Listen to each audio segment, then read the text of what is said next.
Qala Muhammad bin Husain I'lam rahimana wa huwa iyyaka anan nabiyya sallallahu alaihi wasallam qad a'lamaka iku merohno sapa mirsakno sapa nabi kang sira fi hadal hadis ing dalam ikhlas hadis anna Jibril saat temene malaikat Jibril alaihi salam inna ma sa'alan nabiyya sallallahu alaihi wasallam bi hadrati ashabi ana ing ngarepe sahabate para nabi inna ma arada mesti ngersakno sapa Jibril ayu alimahum ing yen to ngeruhna sapa Jibril ing para ashab amrodinihim ing urusan agamane para sahabat.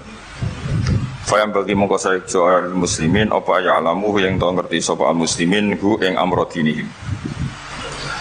Terus pikirannya Syekh Al-Ajuri bahwa Jibril menanyakan Islam dengan niat mengertikan Islam kepada para sahabatnya Rasulullah SAW.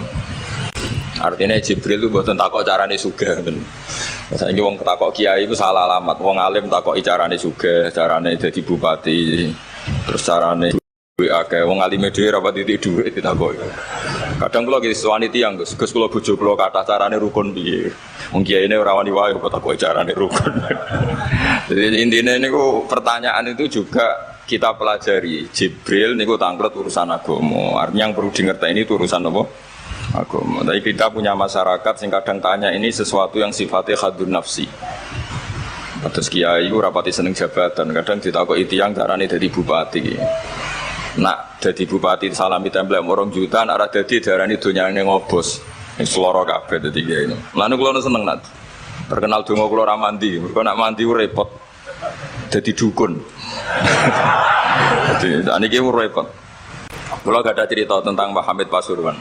Diceritani bapak kula, Bapak Nurian lami ngaji kalian Ki Hamid. Jadi dawuh beliau soleh zaman akhir ku repot, hisape gede. Muga terkenal wali, dongane mandi terus wong kepen sugih marani kiai, kepen wayoh marani kiai, kepen jabat marani kiai. Terus ngekeki dhuwit.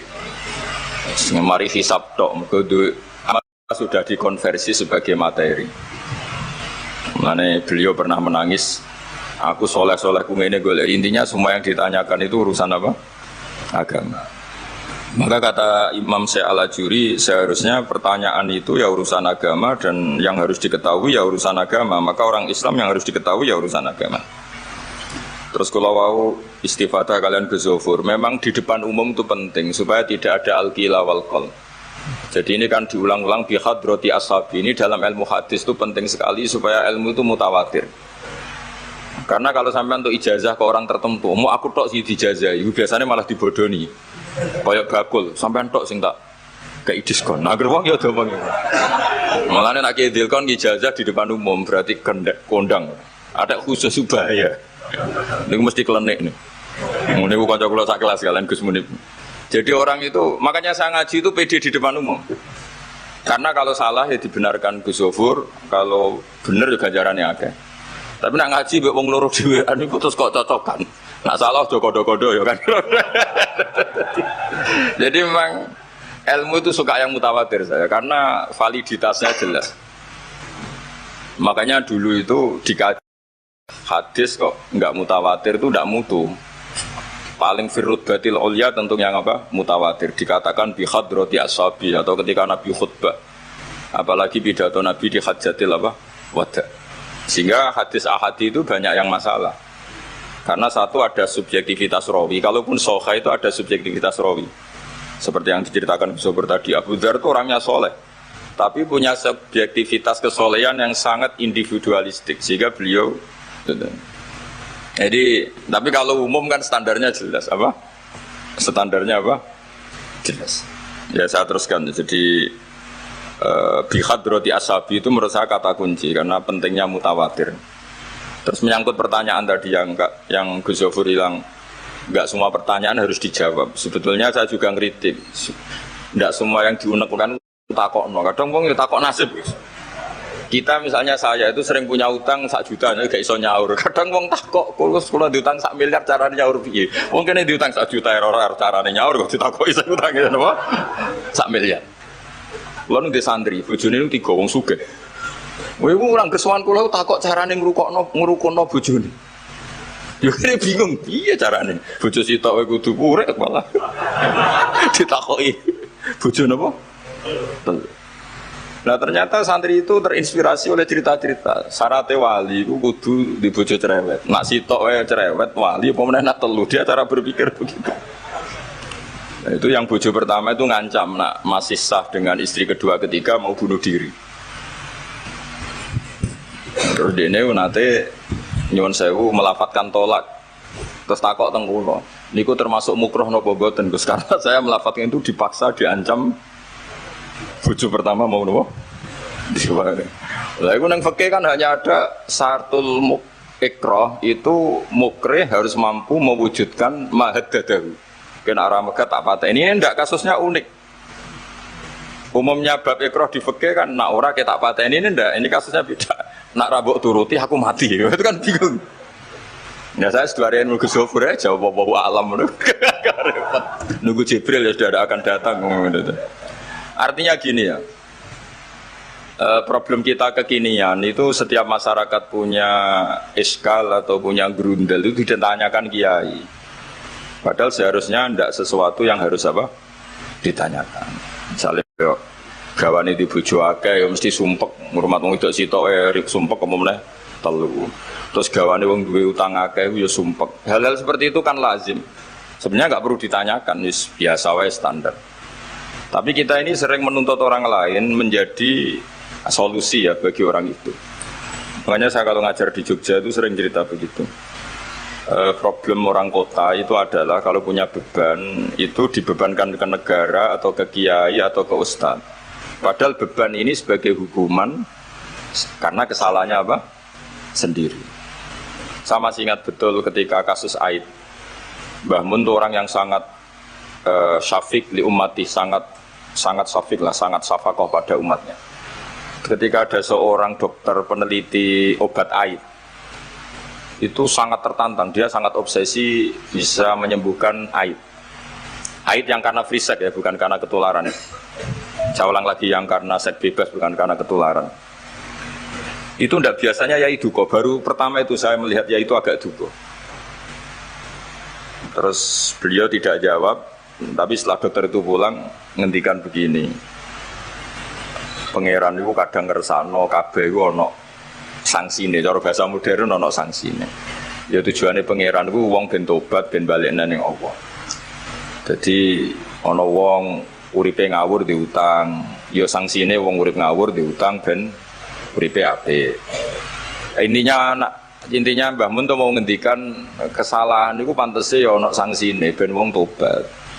Lah saiki kiai ku nek ditakoki ngono berusaha cari solusi sanksi iku, padahal Allah kepengen memberi sanksi.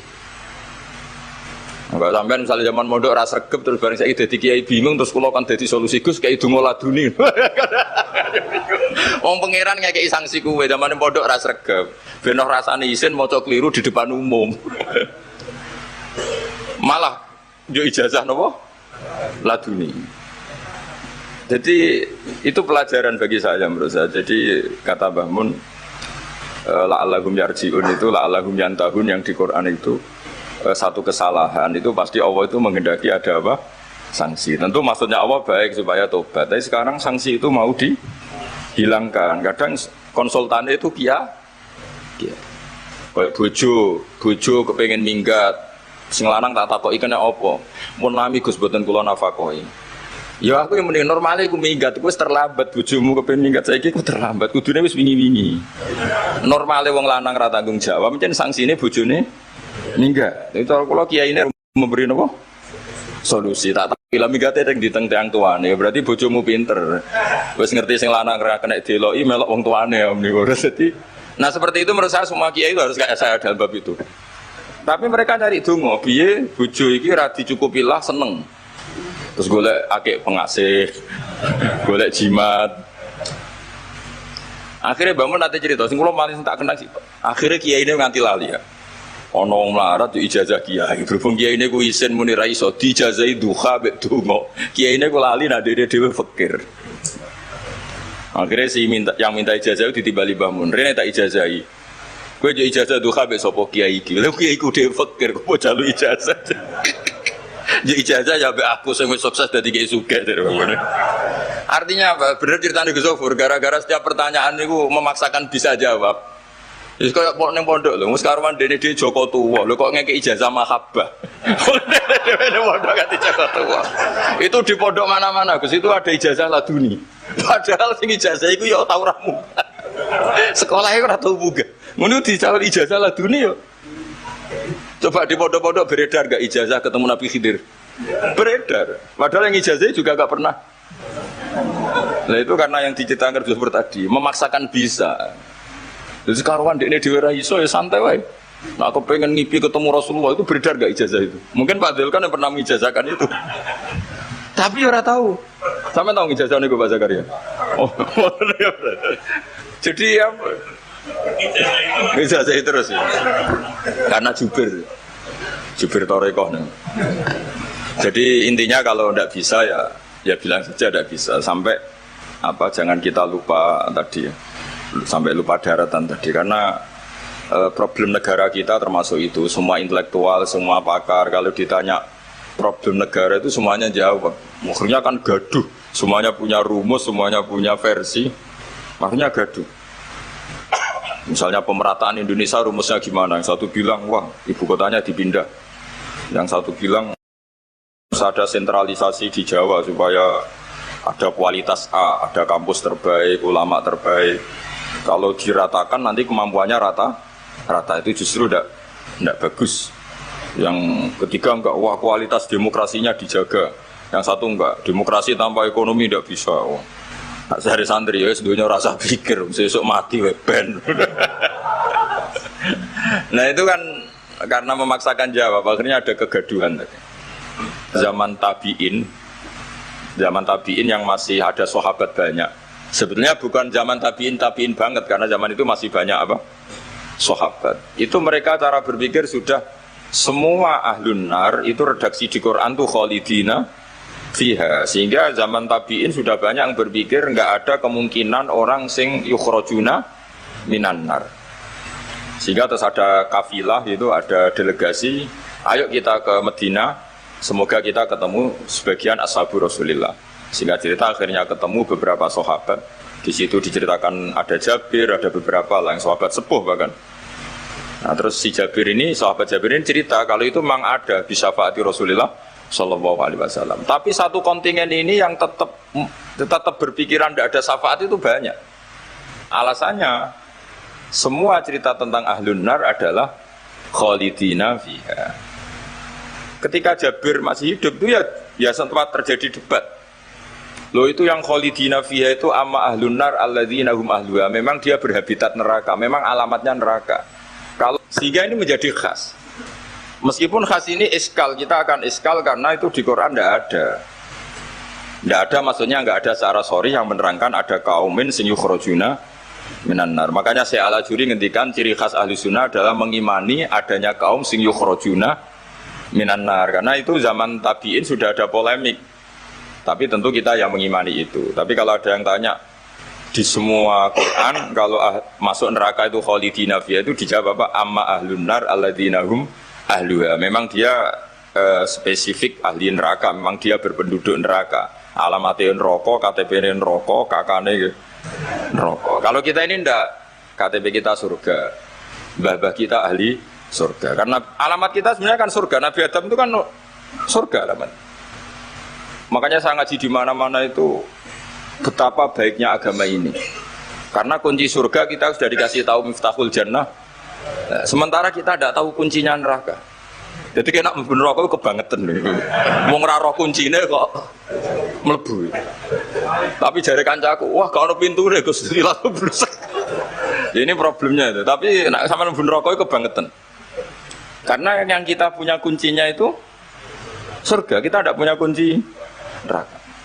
Ono sing dikunci neraka mboten to? Nah, harusnya kita enggak bisa masuk neraka karena enggak punya kuncinya.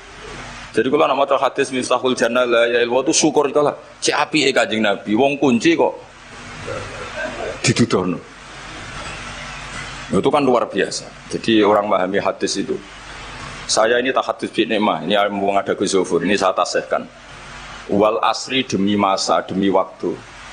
Saya ketika baca ayat yuridu wa bikumul yusra wala yuridu bikumul usra, dengan ayat wal asri demi waktu, itu memang luar biasa Islam. Coba ya,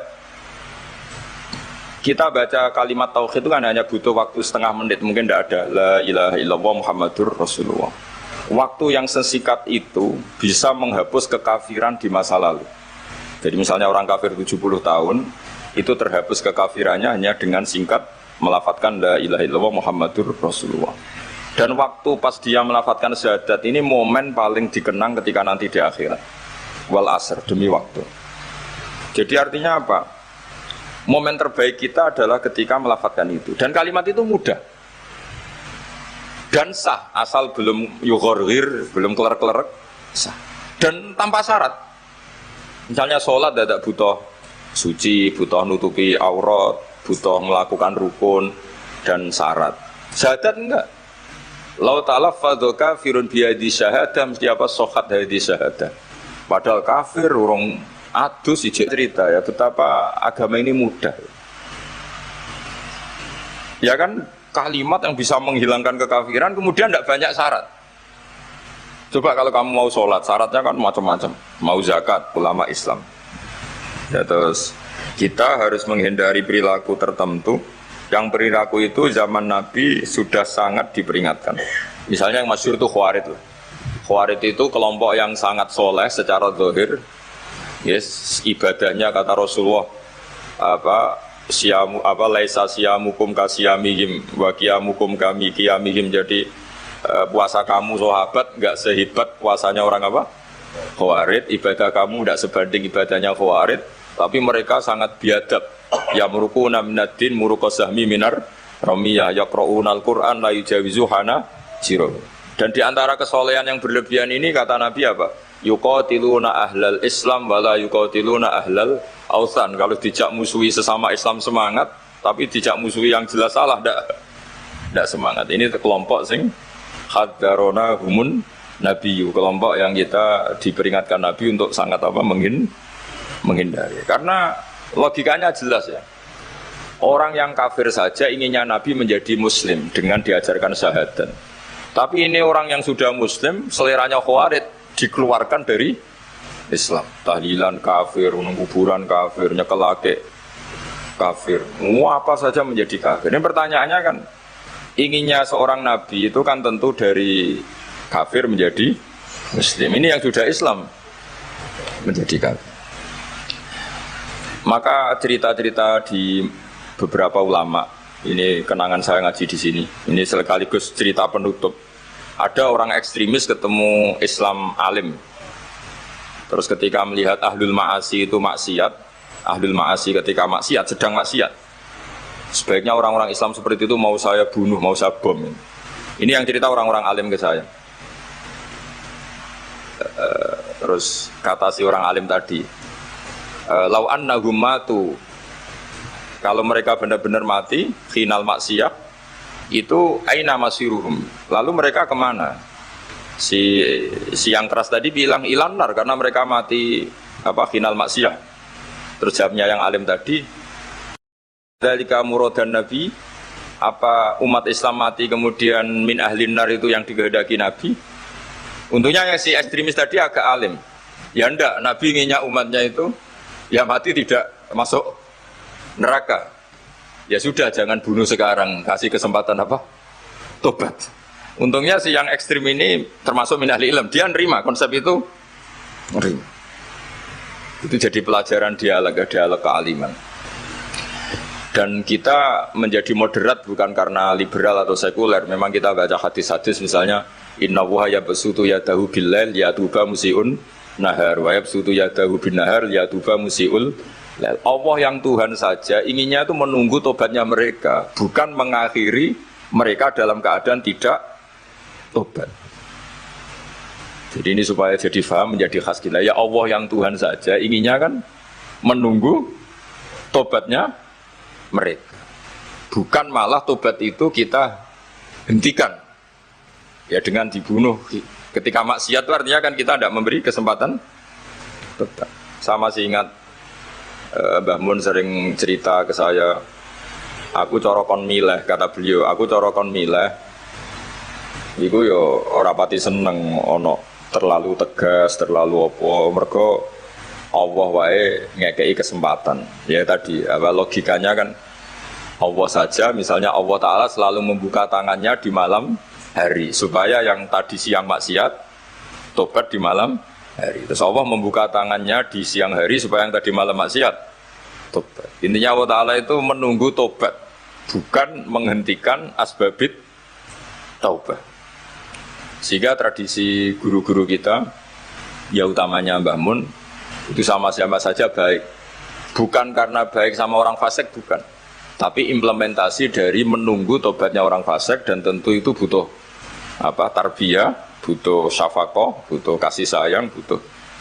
Saya masih ingat ketika beliau baca kitab karangannya Imam Sa'roni itu Tambihul Mukhtarin, itu diantara madzhab Imam Sa'roni itu Al-Hikmah Dolatul Mu'min, itu beliau juga menambahkan Wal Fasik Dolatul Mu'min, bukan sekedar Al-Hikmah Dolatul Mu'min, tapi Al-Fasik juga Dolatul Mu'min. Karena ketika seorang mukmin fasik ini seperti barang yang hilang, dia tercerabut dari akarnya, yaitu akar keimanan dan keislaman. Maka kita kata Imam Sa'roni, kita sebagai orang soleh harus menemukan mereka atau mengambil mereka untuk kembali. Jadi ini komitmen kita sebagai murid Mbah Mun, sebagai murid Sayyidina Al-Abenya sudah ada amal. Itu saja inginnya Allah sama orang Islam, kaumun yukhrajuna minan nar, bukan malah diblesno gitu. Lah ya akhirat yang notabene sudah enggak ada amal. Itu saja kaumen yang mukmin, apalagi tahu mondok, apalagi grup hima, itu tapi rasa moron rokok, kalau pesene rasa moron rokok. Itu inginnya itu yukhrajuna minan nar. Makanya kalau baca hadis itu harus ada dzauq. Selain ilmu itu harus ada dzauq. Betapa syafaqatu Rasulullah sallallahu alaihi wasallam. Inginnya semuanya itu yadkhulunal jannah. Kalaupun ada yang masuk neraka, yang orang Islam tuh, tetap obsesi Rasulullah, cita-cita beliau adalah yukhrajuna minan nar. Makanya masyhur itu wala sawfa yu'tika rabbuka fatarda. Jawab Nabi bi la arda wa wahidun min ummati finnar. Saya tidak akan ridho ya Allah, tidak akan puas wa wahidun min ummati finnar. Satu dari umatku min ummatil ijabah minan nar. Makanya saya setuju dengan Syekh Al-Ajuri, kita sebagai ahli sunnah di antara khasnya apa? Iman adanya kaum sing yukhrajuna minan nar. Pun ya ngoten. Sampai wah kok dibaca Arabnya saja ya. Nah, ini nur atau bagus. Mimman khadzarona tadi siapa? An-Nabi. Anaman saat temne wong abada kang nyembah sapa man Allah azza wa jalla fa ya'lamu mongko ngerti sapa man annahu azza wa jalla mutaliun gundat sing ningali ala amalihi ing atase ngamali wong ya'lamu pirsa sapa taala sirruhu ing rahasiane wong wa alaniyatahu lan alaniya wong sing ngamal sing jelas wa ya'lamu lan pirsa sapa taala mak ing perkara tufi kang nyamarno sira min amalika saking amal sira wa malan perkara tubihi kang etono sira ing amal wa malan perkara turidu kang ngarepno sira bi ilmika kan sira kowe ngarepno bi ilmika misale Allahu turidu am ghaira. Dadi maksudnya Allah ana ta kowe ngamal iku ngersakno Allah turidu am ghairahu. Dadi maksudnya Allah tahu amal kamu atau ilmu kamu. Apakah amal kamu ilmu kamu untuk Allah? Allah turidu am ghairahu. Apakah kowe melakukan amal itu karena Allah apa enggak? Ya alamu pirsa sapa taala asirra wa akhfa. Ya alamu pirsa sapa taala khainat ayuni ing mripat sing khianat. Wa amalan perkara tufi kang nyimpen apa suduru apa dodo. Ya alamu pirsa sapa taala ing perkara antum kang te sira kabeh ku alihi ngatasé ma. Fahdaru mongko wedi sira kabeh ing Allah.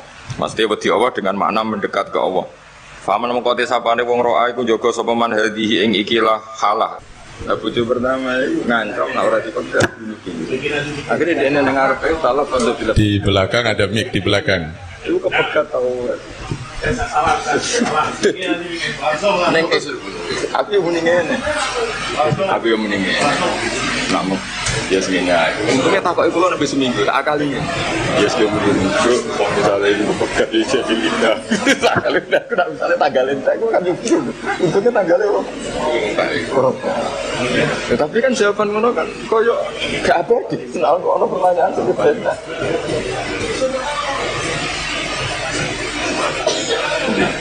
Wonten buka dulu. Sing ketemu-temuan iki. Betul. Kosok buka dulu. Napa? Mati. Di ketemu-temuan. Di. Hasan dulu. Bismillahirrahmanirrahim. Assalamualaikum warahmatullahi wabarakatuh. Bagi para hakim ya HKI itu kompilasi hukum Islam. Ya sementara yang dipakai ya KHI itu yang dipakai oleh pedoman untuk memutuskan yang diajukan ke napa jenenge di mahkamah-mahkamah yang berurusan dengan terutama pernikahan. Apakah karena kan khilafnya fikih kan akeh. Khilaf napa jenenge fikih niku kathah. Nah, kula nggih mboten ngertos niku KHI niku. Yang saya tahu ya pokoknya KHI itu nggih niku napa jenenge sudah pilihan-pilihan di antara ulama dijadikan pedoman bagi para hakim. Karena itulah ya kadang-kadang nyun sewu hakim-hakim itu yang dipelajari ya KHI. Ora pati ngerti fikih yang bulat yang banyak asal bisa KHI ya insya Allah bisa jadi hakim, bisa jadi penghulu. Oh ya pedomannya ya KHI. Tapi tentu KHI itu tidak bisa menjawab dengan napa jeneng KHI. Saya kira ya kalau masalah-masalah itu tadi yang saya pahami karena tadi kurang begitu mendengar pertanyaan-pertanyaan itu. Jadi tetap bagaimanapun butuh jawaban, butuh pengetahuan tentang fikih sunnahnya, fikih Al-Quran juga butuh. Kemudian aqwalu al-ulama itu juga dibutuhkan. Dan tentu untuk kasus-kasus di Indonesia, terutama untuk memutuskan banyak hal kasus di Indonesia, sangat membutuhkan KHI, karena itu yang secara resmi kayaknya dipakai di Indonesia, kompilasi hukum Islam. Ya, walaupun tentu tidak semua ulama Indonesia menyetujui KHI, ya, karena ya KHI itu sudah pilihan-pilihan dari berbagai mazhab dan di Indonesia masih butuh mazhabnya itu bisa macam-macam ya, kadang-kadang nek ora dikai Syafi'i ora gelem dan lain sebagainya itu ya problem dalam kasus per kasus. Saya kira itu. Oke, terima kasih ya. Terima kasih. Barangkali masih ada penanya yang kedua, kami persilakan. Terakhir. Ya betul bagus. Assalamualaikum warahmatullahi wabarakatuh. Badhe tanglet kalih Gus Baha. Terose kan jenderale ilmu niku tauhid. Pertanyaan kula, hakikate Gusti Allah niku sinten? Hakikate Adam niku sinten? Hakikate Muhammad niku sinten? Terima kasih. Wassalamualaikum warahmatullahi wabarakatuh. Malah kok keren. Santri ngiren, Gus. Iya, bagus lah.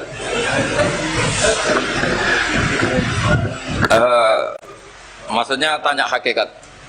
Ya bagus lah kalau ya hakikatnya Allah itu sebagai Tuhan. Terus cara mengenal Allah itu paling gampang, sehingga Imam Sibawayh bilang Allah itu a'raful ma'arif. Saya ngaji di mana-mana itu kampanye saya begini. Karena saya pernah diparani orang yang sejenis jenengan. Cuma lebih lebih fasik lah kira-kira gitu. Karena nggak santri sama sekali. Yang datang ke saya itu nggak santri sama sekali. Dia datang begini, Pak Ba, saya mau Islam serius asal Anda bisa menjelaskan Tuhan itu siapa. Jadi nggak ada sopan-sopannya dia tanya. Terus saya jawab gini, ya aku aja kacau. Terus saya bilang, kamu peneliti, ya saya peneliti. Kamu orang pinter, ya saya orang pinter. Dia punya gelar. Ya kira-kira gini, kalau gelas ini saya banting terus pecah, kamu bilang apa? Ya karena sebabnya dibanting. Ya sudah. Kira-kira alam raya ini kan kadung berstatus maujudat. Kira-kira logis enggak kalau hadil maujudat khalaqahal adam, ini maujudat diciptakan ketiadaan. Final adam la yu'athiru syai'an. Tentu sesuatu yang enggak ada itu la yu'athiru syai'an. Di mana-mana sing yu'athiru yang bisa menciptakan atau membekasi itu adalah al-wujud. Ya berarti Allah itu penyebab dari semuanya, Bapak. Iya. Nah, dari dulu kiai-kiai bilang gitu kan saya enak gitu. Nah, intinya gini, terus dia menjadi sadar setelah Allah tak beri status wajibil wujud. Makanya saya tambah tua, itu tambah kagum sama ulama dulu. Kenapa kita mulai kecil dikenalkan wujud kidam bakok, kira-kira gitu. Hadhil maujudat, alam yang sudah kadung wujud ini kan mau tidak mau harus disebabkan oleh yang wujud. Masa wujud disebabkan nihilisme atau ketiadaan?